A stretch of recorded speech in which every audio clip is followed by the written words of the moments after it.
We're going to walk through the Schedule A. And again, this is for itemized deductions. This is an opportunity to see whether our fictional characters of Herbie Bookbinder and his wife Jane Bookbinder, this is to see if their itemized deductions are maybe more than the standard deduction. And if they are more than the standard deduction, they'd rather itemize to save some tax money. A little extra time for a tax form, but if they can save some money, great. Of course, they have to put their names on the top of the form, and this will actually be Herbie's Bookbinder. We're actually going to use his W-2, so there's his social security number. We'll assume that, in this case, his name was listed first when they were first married, since he was our fictional character from the other tax form that we had done. They only need one number here. Medical and dental expenses, we'll add those up together. So maybe they had $3,000 in medical and maybe an extra couple hundred in dental. So we'll go ahead and put $3,200 in for medical and dental. Of course, this will all be listed for you on the quiz. Now, when they talk about entering the amount from Form 1040, line 38, well, we would have started off with their income here, which is the $48,000 plus the $17,220. We'd add those together. We would also add in the interest. There might have been a couple of deductions, so for example, educator expenses or maybe college expenses. For the moment, we're going to assume that their AGI is just straightforward, no other income outside of, let's get this to go there, out of the W-2s. Okay. Now, in this case, they're asking us to multiply it by 0.1%. There is a quick reference to 0.075.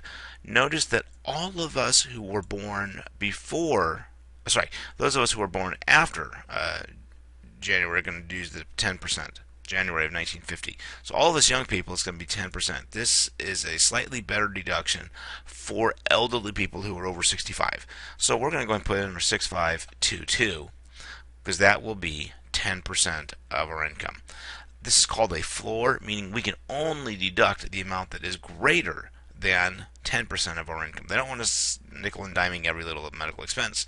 Well, they're now asking us to subtract line 3 from line 1. Of course, if we subtract this 6,500 from 3,200, we're going to have a big negative number.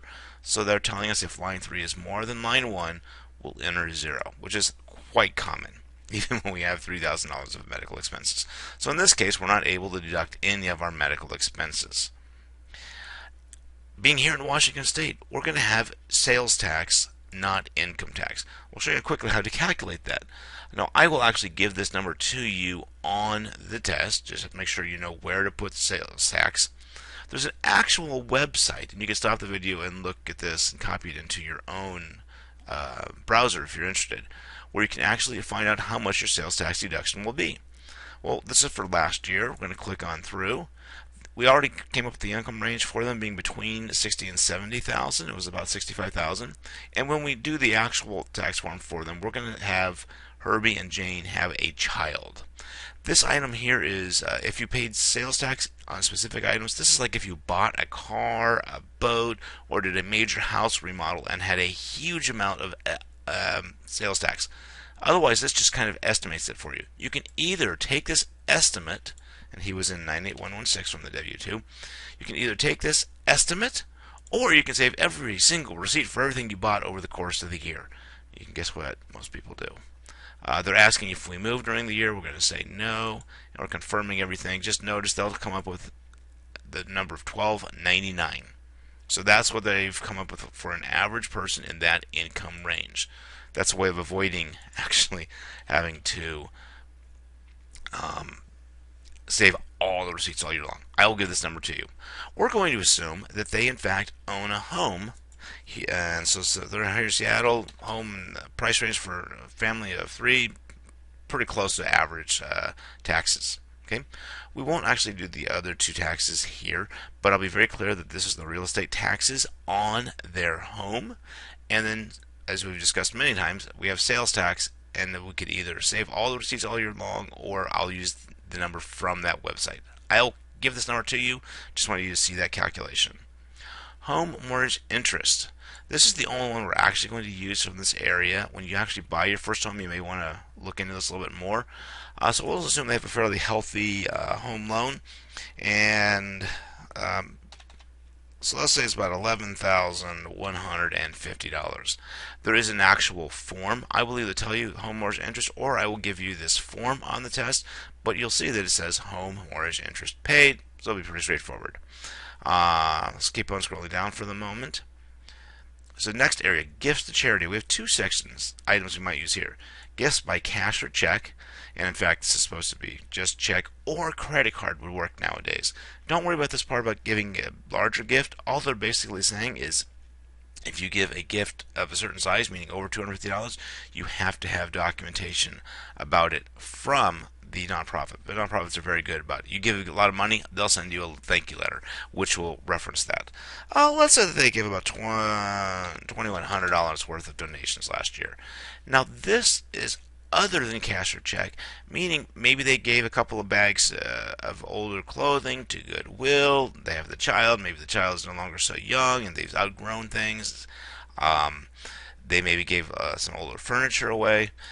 This is usually a pretty small amount. A common way of looking at it is approximately how much do you think you would have got at a garage sale. And so it's usually not much, but they do give you value for that. Again, this is a gift of over $250. The instructions really mean is you have to have very good documentation for it, including an external justification for why you say it was worth more. We're going to go down here and look at a few things. Very common is that some people who work for a union, they will take union dues out of your check. Other unreimbursed employee expenses might be job education. If you have a job where you're having to do certain things, but they don't pay you back for those, this might fall under here. Let's go ahead and say maybe he was a union person, and so let me say $800 came out of his check during the course of the year. Tax preparation fees. Maybe you are actually bought software last year, such as Tax Cut or TurboTax, or if you actually paid H&R Block to do your taxes last year, or Liberty Tax, you could put that fee in here. Maybe this year you're trying to do it yourself. I'll put like the $35, pretty common price for the tax preparation software. If you had somebody else do it, it'd probably be more like $120, $100, something like that. Okay, but we'll go on and say that they bought the software. Other expenses gets a little bit complicated. They do list safe deposit box. If you have like your investments, but you keep those investment files stored in a safe deposit box, that's the theory on that one. Alright, and with this, oops, I did miss one here. I do want to make sure we review. Casualty or theft losses. This is one where, for example, if you, maybe say your car was stolen or totaled during the year, so that, and you paid a $500 deductible. So you're out $500, at least the insurance company paid the rest. If it wasn't insured, you have the value of it assessed to other forms. Okay, you usually need a police report or something like that for that type of documentation. All right, now we're going to go back up here again. We did work the first one through because I wanted to clarify that floor issue. Nice part here is we're going to take each of these, just add them up. So if we have 1280 plus 1299, of course, there's always the nice little calculators, although in this case you could probably just go ahead and just do it straightforward. Just want to help prove to you that we are actually truly adding them up, and that's our 4,099. Okay. Only form we had here, 11, the number was here, 150, 2100 plus 60, of course, is 2160, and we have our 500. Now, on this one, we got to go a little more detailed. Here it tells us to add lines 21 through 23. We listed the items before, so we just added them up. 835. Then, hey, we see this line again. Enter basically it's the income amount. Okay, the income, the adjusted gross income actually. We had that before, 65220. So let's go ahead and list in here our 65220. Oops. They're asking us to multiply this number now by 0.02. This is definitely a calculator time, so we'll clear that. 65220 times 0.02, and that's going to equal 1304.40. And again, we'll not worry about the pennies as we discussed the other day. Now notice if we subtract line 26 from 24, once again we're getting a negative number. So notice that in this case, for what they call miscellaneous deductions, such as job expenses, even though we had all these union dues and some tax preparation fees, we actually will not be able to deduct anything from here. We have it all basically done now, except for the fact that we have to add up all of our numbers to the on the right hand side. So we'll start for 40.99,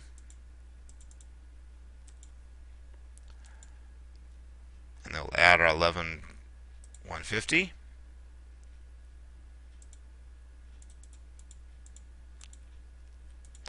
And 21.60. Pretty straightforward. And that was the last number we actually had. So their total is actually going to be 15965, which is at this point in time a couple $1,000s more than if they had simply done the standard deduction. We won't be using these yes or no's basically because it was asking if that line was over 152,000. It wasn't. It was around 65,000. Our deduction is not limited.